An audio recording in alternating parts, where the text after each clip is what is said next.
Please do not buy a home with these issues. Hi, my name is Jenny. I've been a real estate agent for almost 10 years and I'm with Real Broker, and I want to talk to you about things to avoid when you're looking in a home.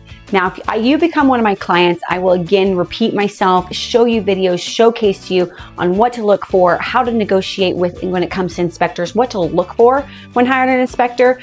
But these are things you should already know that you should be avoiding beforehand. So I want to educate you on this because in Utah, these are some common things of issues happening in our homes.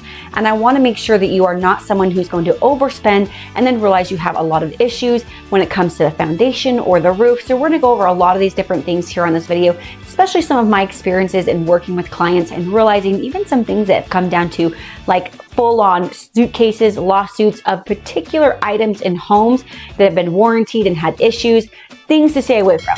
Some of my professional advice, some of my experiences, so stay tuned and let's jump into it.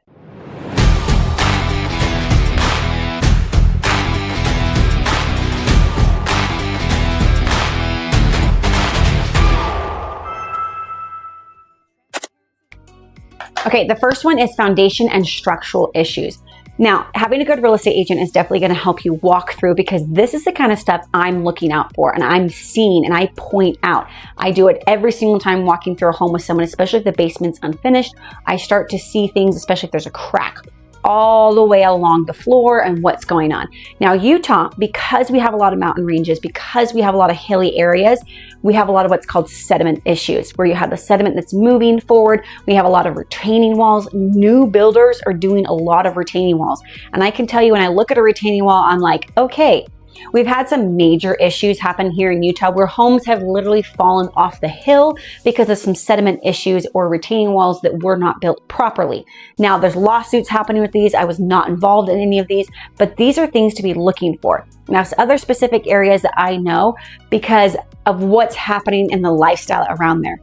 Utah has a lot of military bases, which means we also have a lot of old bombs that go off, which I've also seen in my own personal experiences, causing sediment and foundational issues in homes. So there's certain areas in Utah to avoid from that. But let's get into this, okay? When it comes to foundation and structural issues. When you're looking for foundation and structural issues, you wanna make sure, is it coming all the way from the ceiling, all the way down to the floor, or is it the floor all the way from the edge of the foundation, all the way to the other edge of the foundation? Looking at these and being like, okay, there's some foundational issues. Now, we also have lakes here in Utah, which also causes for some sediment issues. We also have areas where there is called water preservations or what's called springs or called wetlands, where you have to be careful. The water level, where some areas you cannot build basements in because of the water level. It's very rare in Utah. Majority of Utah does have basements, but because of the water line and where Saratoga Springs is at, because there's a lot of springs here in Saratoga that they can't build basements. Things to watch out for, okay? Shifting foundations because of that. So I've had plenty of examples where I've literally walked into a home over by Utah Lake, and because it's on a hillside, foundational because the soft land is shifting. I've had areas in Saratoga Springs because of the military base where they're detonating off bombs, which I can hear where I live, which I don't have any issues with, but the shaking and the rattling that those bombs make from the homes can cause some foundational issues, especially live in a 2-story home. Let's talk about roofing and damaging issues for the roofs. Older roofs, you always want it. So when you hire an inspector, if there is no snow or debris or weather issues, the inspector will get on the roof. Now, inspectors can only see with their eyes and maybe through the walls with some devices that they use. But other than that, they're not breaking through walls. They're not, going through and looking at issues of lifting up tiles or what. They're not doing any of that. They're looking at it with their own naked eye and with their jobs that they have. And I've had a lot of issues with attics in Utah, insulation not being properly installed. It gets really cold here in Utah. Roofing issues. You can technically have 3 layers of shingles on your roof to continue to be insured, but you're getting to the top end if you've got 3 layers because it costs money to take those shingles off. So a lot of times people just want to put the shingles on. Those are things to pay attention to. Foundational and roofing are probably your biggest and most expensive ones, and things that I look for in my number one because I know those are things that are very hard to change, especially if you're looking at like pioneer homes. We're talking like early 1900 homes. definitely want to be looking at some foundational issues. At that point, you might be having electrical and plumbing though, and definitely roof issues. So if you're buying an older home, these are things to consider. Also, homes before 2007 could have some issues when it comes to sheetrock and just the way that they built the outside of the home. There's time frames that I pay attention to. Also, lead-based paint, things like that. Let's talk about soil and water damage. Okay, the reason I want to bring up soil is because we have the Kennecott copper mine here in Utah, and it always, I know a lot more about the soil than I probably should because I'm around some people that are very familiar with the Utah soil.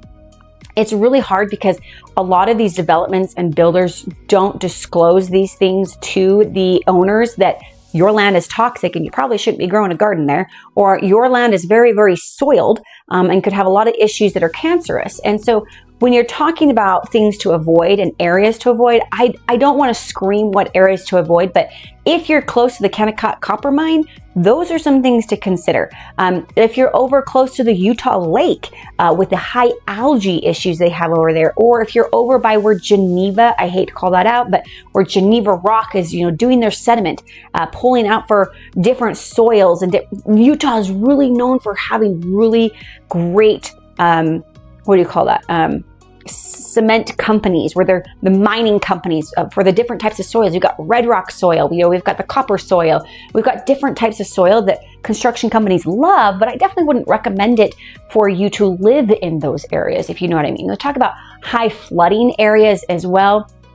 Down south, there are some canals over there that you definitely have to have flooding insurance. Something to definitely look into and asking the existing sellers or the builders if they have seen different zones that require flooding insurance. I know Saratoga Springs has some spots around there. Utah obviously is a desert. She isn't known for mass flooding like you would see in other areas, that get monsoons or tornadoes or hurricanes. But we definitely have some areas that people are not aware of that you kind of need to navigate around, especially if you're over there by a lake. If you've got canals, people have been complaining. What city is it? Cedar City. They've been complaining about the drainage systems because they keep flooding down there in Cedar City. And you're a desert city. But again, I know these things because I've lived here my entire life. So when you're looking at soil issues and flooding issues, these are things to be inquiring about during your due diligence phase. Inquire questions, be like, have you seen this issue here? Have you seen this issue here?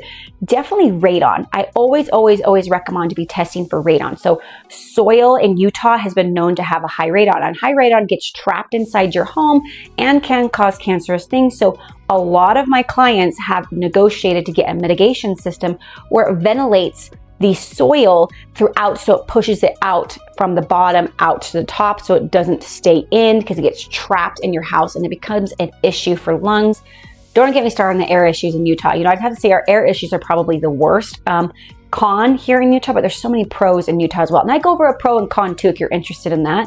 But soil, and when it comes to and water and flooding, you got to ask the right questions, right? Get your list going of being like where this, and if that's important to you.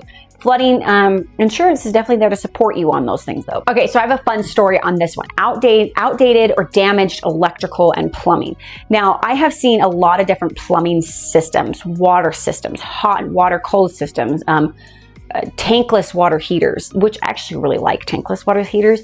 But when it comes to I've seen I can't remember the name of them, but there's a certain name of, it almost looks like a rib cage. And I've had plenty of clients that look at these homes around 2003 build point. There was a massive lawsuit against it where they automatically decay and just burst. And that causes a huge issue when it comes to a cold and hot water line in your house. And to try to negotiate those things before you buy the home of being like, look, this is an issue. Sometimes inspectors know these things, sometimes they don't. If there's a massive lawsuit happening right now, my inspectors that I use definitely pull up numbers for appliances to see if appliances have recalls on them, see if they have any warranties on them. But when it comes to plumbing and electrical, it's a little bit more difficult to do. So I've definitely run into situations where I'm like, I know that this particular water system has gotten a huge court case on it, and there's definitely some issues here.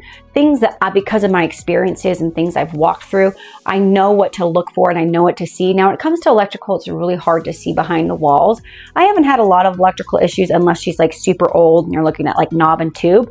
And inspectors can't really see a lot of electrical issues, but obviously, if you don't have the GFI or the grounding, those are things to pay attention to. Things in the garage as well, things in the bathrooms, things in the kitchens, to making sure that if water does hit it, that it automatically turns off.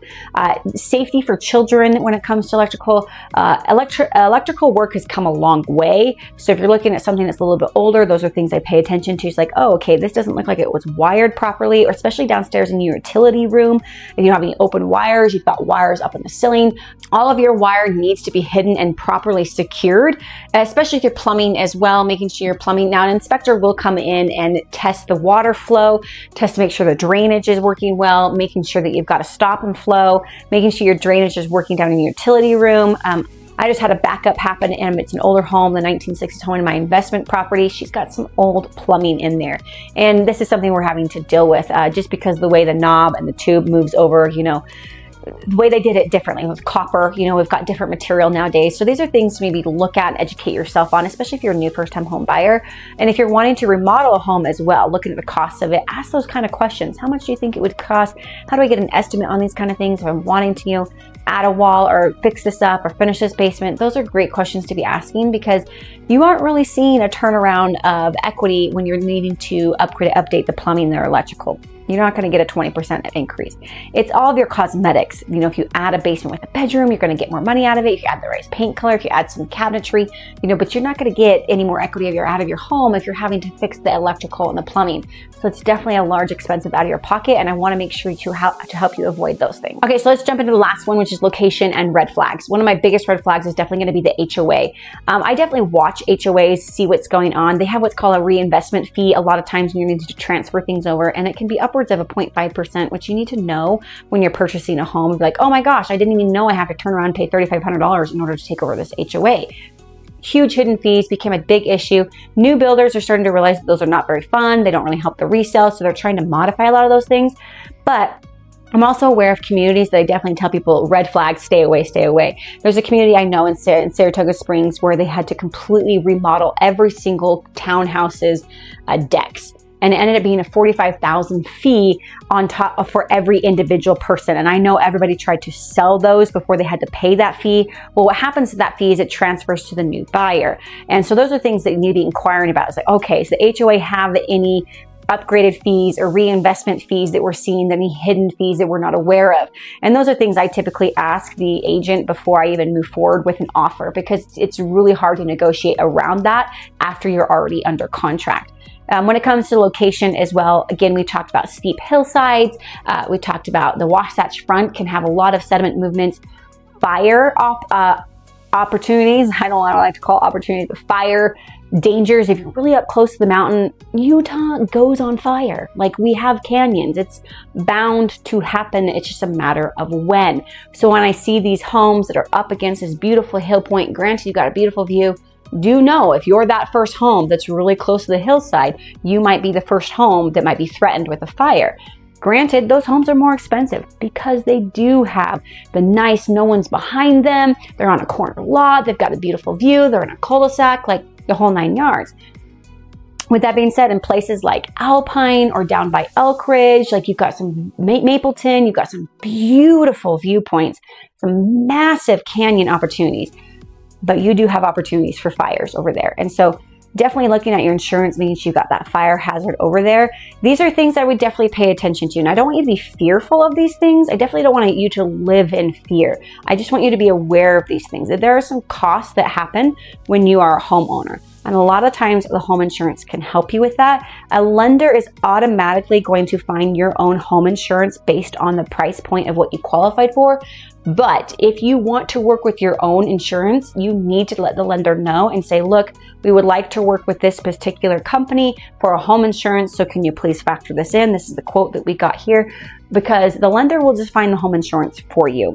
And you are having to pay PMI on a lot of these loans. And so that's a second insurance on top of it. So There's a lot of numbers, a lot of factors, HOA fees, you know, if you're dealing with sediment issues, you're dealing with needing to negotiate some hazard things when it comes to your inspections and roofing issues.